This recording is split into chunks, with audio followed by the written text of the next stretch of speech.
So this is Brandon Brittingham with the Maryland Delaware Group of Long and Foster here with Rich Barr on the Maryland Delaware Group podcast. So today, one of the things we're going to talk about is, we've been doing this for a while, and one of the things that we hear a lot from somebody that's looking to buy a house, right? So people don't understand the whole relationship of an agency when buying a house, a buyer's agency, as it's defined in our terms, kind of how that works. So we're going to unpack that because it's pretty important if you're going to buy a house to kind of have an understanding of how this works. And we're specifically going to talk about Maryland today, right? Yep. But talk about just like what's one of the biggest misconceptions. You're going to buy a house, right? And you call an agent, you have no clue, you've never done it before. Tell us about that. Yeah, so a couple of misconceptions. Probably the biggest one is by law, technically, until you as a buyer sign something, making it, call it agency. I technically represent the seller until you sign that. So even though, you may have called us, if you're not ready to sign something like that, I technically don't represent you. Okay. I have to take care, my interest at that point lies with the seller until you sign it. So I don't understand what that means, right? As a consumer. Mm-hmm. So real world scenario, I'm looking to buy a house, right? Yep. I see your name on a sign, Rich Barr. So I call you, hey, I want to see this house on 123 wherever street.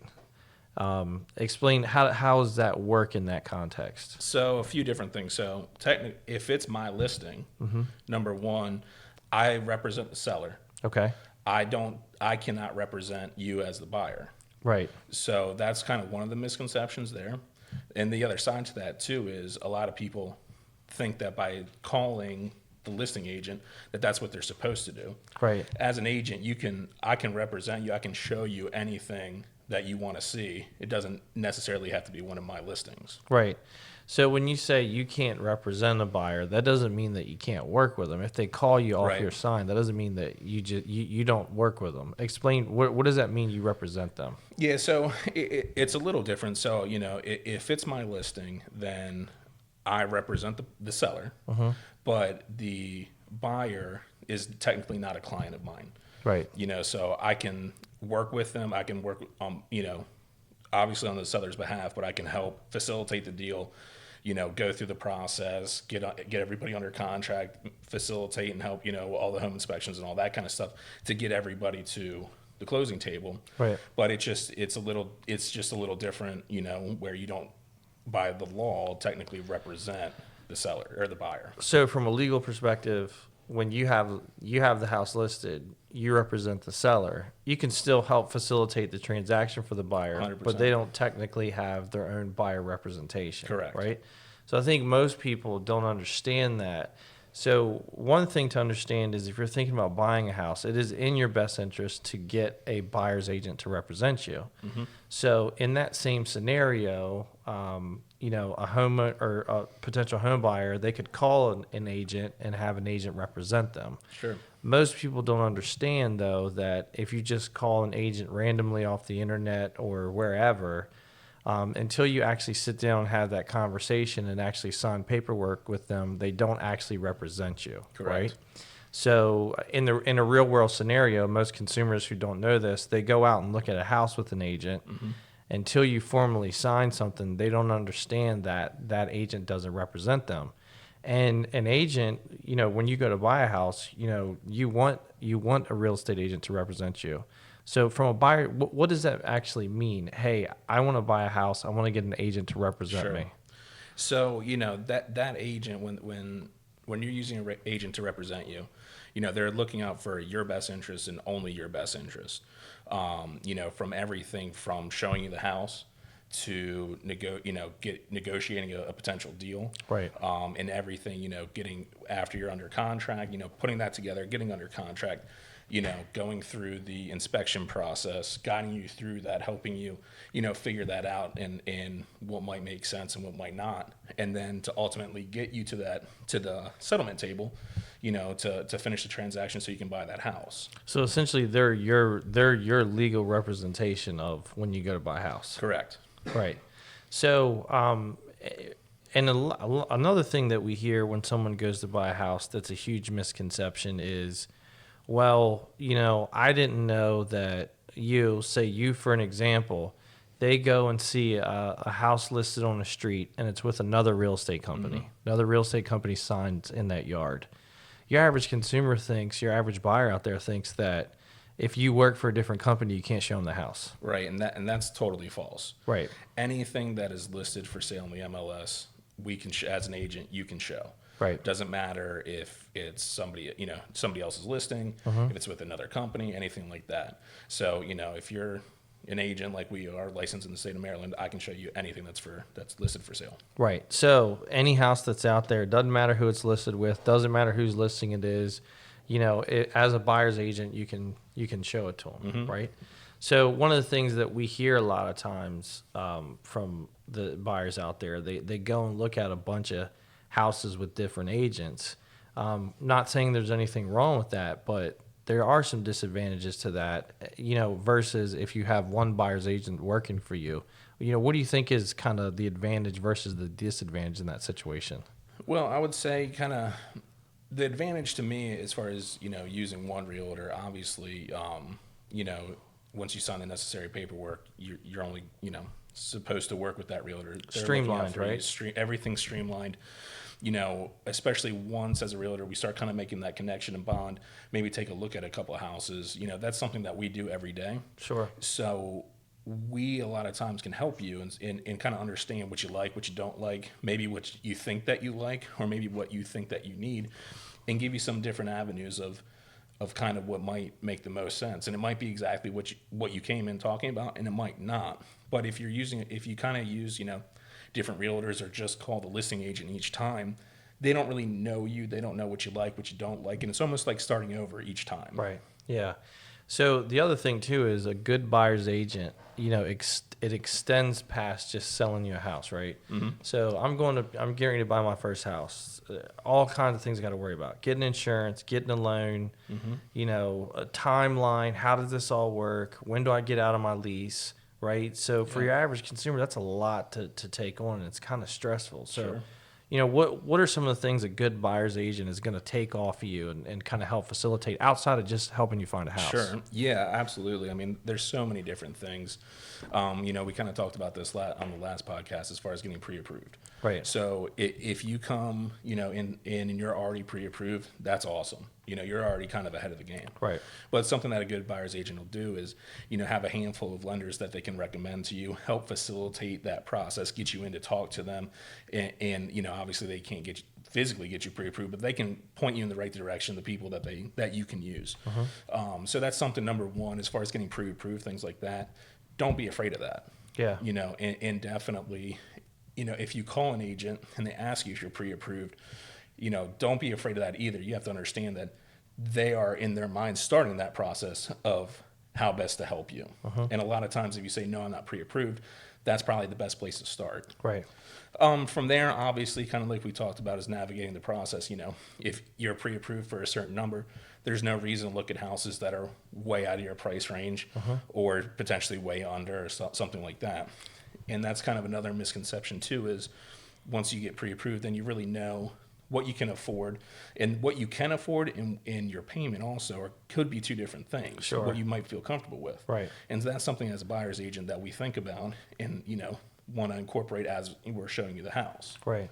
And then, kind of like you said, as far as kind of going through the process, you've got just, how do you go about, hey, you found the right house. Well, obviously, we're going to facilitate putting the contract together, getting, signatures, all that kind of stuff, and then negotiating on your behalf to get you the best deal. Sure. So, and that's just to get you under contract. Back that up a second. So that's another thing we haven't touched on yet. So one huge advantage of having a buyer's agent work for you is a buyer's agent's, one of their objectives is not just to get you in the house, but get you the best deal. 100%. Yeah.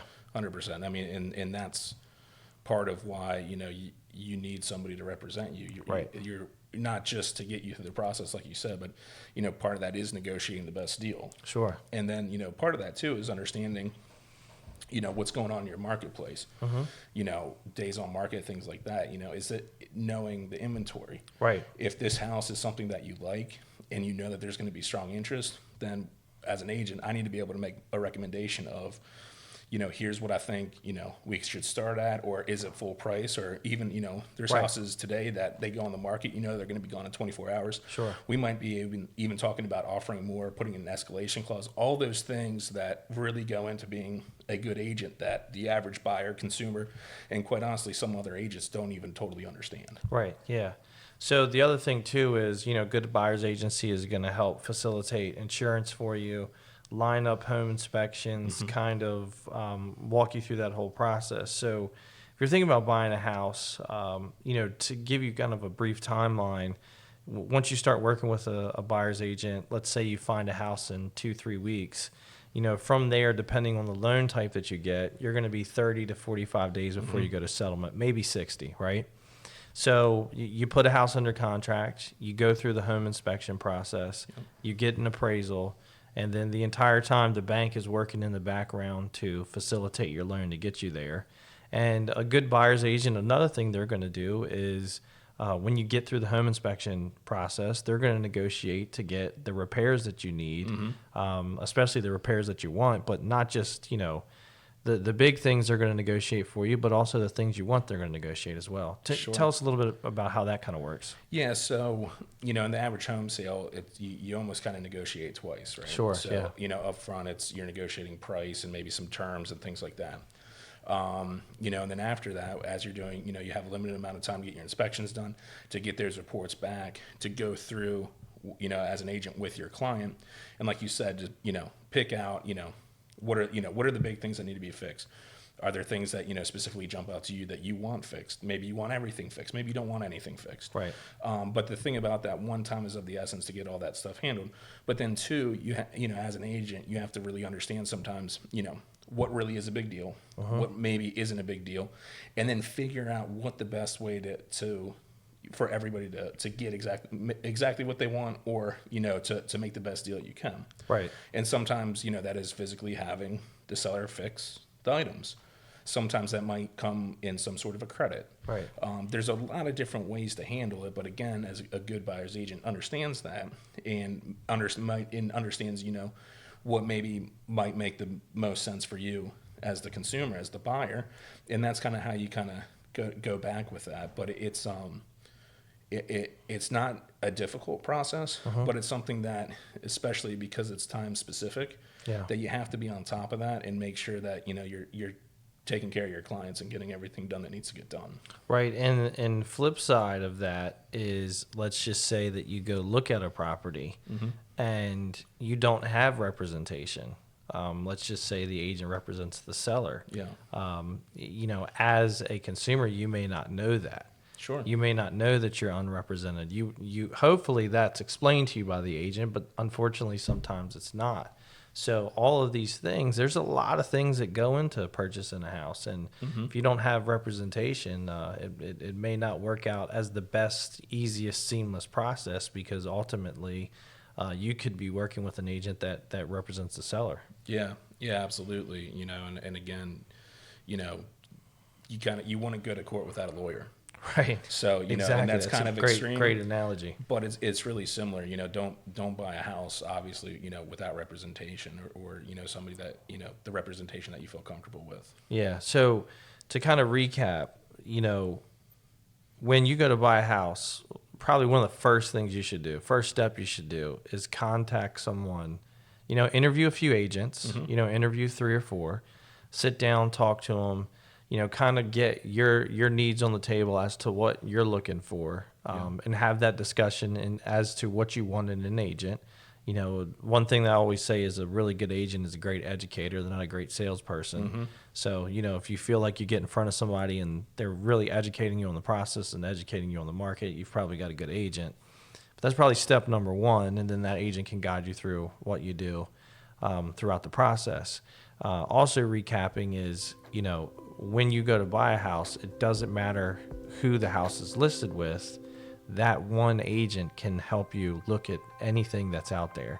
And again, I think that's another, huge misconception. So kind of a PSA and FYI for anyone out there that's looking to buy a house.